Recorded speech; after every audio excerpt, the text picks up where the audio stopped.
Good morning! Ayan, excited na excited tayo dito itong mga oras na ito, itong moment na to. At on our way na papuntang airport, sa Adelaide Airport. At maganda nga at dahil na inihatid kami nung anak ni Barry. So, mabuti na lang may naghatid sa amin. And ang lakas ng ulan ngayong araw na to. Well, talagang malamig na yung panahon, ay lalo pang lumamig dahil nga ng, yan, may ulan pa. So anyway, okay lang naman kasi diretso naman kami hanggang doon sa loob ng airport. And malapit lang kami sa airport, mga 20 minutes, wala pa. Oo, mga 10 minutes lang pala. So, yan, yung anak niyang bunsong babae naghatid sa amin. So ito na nga, andito na kami sa terminal. And ayan na si Barry, tingnan mo, oh, ang bilis-bilis niya maglakad. Naku, palagi na yan. Nauna-una palagi yan sa akin. So, parang mas excited pa siya sa akin. Yun. So, sa wakas guys, after 5 years, ito na, andito na, pupunta na kami. Sobrang excited na excited ako. And ayun nga, paulit-ulit ko na sinabi excited. Talagang nakaka-excite nga, super. So, imagine nyo naman yun, halos 5 taon na hindi ako nakabalik sa Pilipinas. And eto na, andito na kami sa Adelaide Airport. Yeah, so ang biyahe namin is 7 hours. Papunta kami ng Malaysia muna. So, yun yung pinakang matipid na paraan. Doon kami sa matipid na paraan kasi syempre limited din naman yung aming pera. Tsaka gusto namin talaga makatipid kami. So, hindi rin kami business class. So, pinaplano namin na business class kami pabalik pero hindi rin nangyari. Anyway, ngayon, ano kami, economy lang kami. So, okay lang naman dahil lang hindi naman ganun kalayo talaga. Siguro kung ang biyahe mga 15 hours, so baka mag-business class na kami kasi hindi kakayanin ni Barry.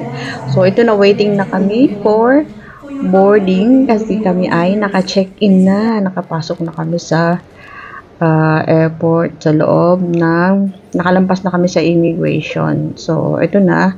And madali lang naman, napakadali lang naman nung aming mga mga pag-process ng mga papers o ng mga pagdaan sa immigration, wala namang hassle. So, madali lang naman. So, ito na yan. Akit na kami sa airplane. So, Malaysian Airlines yung aming sasakyan. And sige pa rin yung ulan. Ang lakas ng ulan talaga dito sa Adelaide.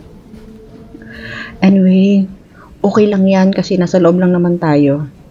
And ito, so kita ko na yung pakpak ng aeroplano. Gusto ko na talagang paliparin. Alright, so ito na yung may monitor dito. Then kung gusto mo manood ka ng movie or may mga music dyan, kung ano-ano pwede mong gawin habang on board. At ako naman, hindi naman ako masyadong mahilig sa mga movie, ganon. Kapag nanood ako ng movie, tutulog lang ako. Which is good naman, para sa biyahe makatulog. Hindi mo mamalayan yung biyahe. So, ito na, we are ready to take off na. Taking off na kami. Yeah, saglit lang at pinatay ko yung phone ko kasi nga kailangan naka-off ko para i-take off. And ngayon naman nasa lapag pa tayo. Itong mga to. Saglit na saglit lang itong video na ginawa ko. And ayan na, talagang buhos na buhos ang ulan. Sobrang lakas ng ulan. And ito na nga, nakaakit na kami. Naka-take off na kami. At ayun na nga. Bye muna, Australia, for the meantime. At yan, ito na. Malapit na kami sa Malaysia nitong mga oras na to. Pero alam niyo, 7 hours. Masakit din sa puwet. But okay lang. Kasi itong mga time na to, nararamdaman ko na yung init. Diba, ang lakas ng ulan kanina umalis tayo sa Adelaide. Ngayon naman, ang init-init na. At ito na, nag-serve na sila ng pagkain. Ang sarap ng pagkain nila dito.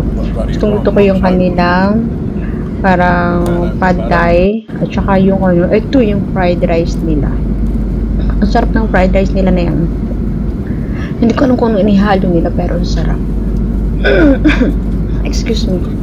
Okay, so basta kain tayo, masarap yung pagkain. And then bago kami mag-land sa Malaysia, ito nag-serve na naman sila ng pagkain, ng merienda. So dahil Diba? Hindi siya pwedeng kumain ng ganitong tinapay dahil ito ay may gluten. So, ako lahat ang kumain kaya busog na busog ako. So, bandang hapon na to. Merienda. So, ayan, nakita nyo na. Andito na kami sa Kuala Lumpur. So, malapit nang bumaba. So, ayan na. Natatanaw ko na ang Malaysia. Nakikita ko na ramdam ko na yung init. At alam kong mainit talaga ang panahon dito kasi katulad din lang naman sa Pilipinas yung panahon. So, ramdam na ramdam ko na kahit ang eroplano ay air condition. So, maganda naman ang Malaysia kasi maraming mga din, mga malalaking building. So, ito na, nakalabas na kami, ang bilis. So, nakalabas na kami ng eroplano. So, papunta na kami sa dahil kami ay mag-overnight dito sa Australia, sa Malaysia, mag-overnight kami dito is diretso na kami dun sa hotel ng airport. So, within the airport din yung hotel. So, mag-overnight kami. Hindi muna kami lalabas ng immigration. Ayan. Then, tomorrow morning, so, doon naman kami pupunta sa Pilipinas. So, sa final destination namin. Mag-stay muna overnight dito. At, dito kami sa Sama-Sama Hotel. Meron silang Sama-Sama Hotel. So, marami nga dito mga words na halos kapareho sa Pilipinas. So, naiintindihan ko ng konti yung kanilang mga salita. So, ganito yan. Ganito yung airport ng Malaysia. At, alam nyo ba ito? Malaki yung airport nila. Then, para pumunta ka doon sa kabilang side ng building, sasakay ka ng bus. So, libre naman yun kasi bus ng airport yun. And then, ito na yun. May service silang ganyan. Papunta na doon sa hotel, sa Sama-Sama Hotel. So, hanggang dito na lang muna guys. And tomorrow again, see you. And thank you so much for watching. Yan. Ito na yung Sama-Sama.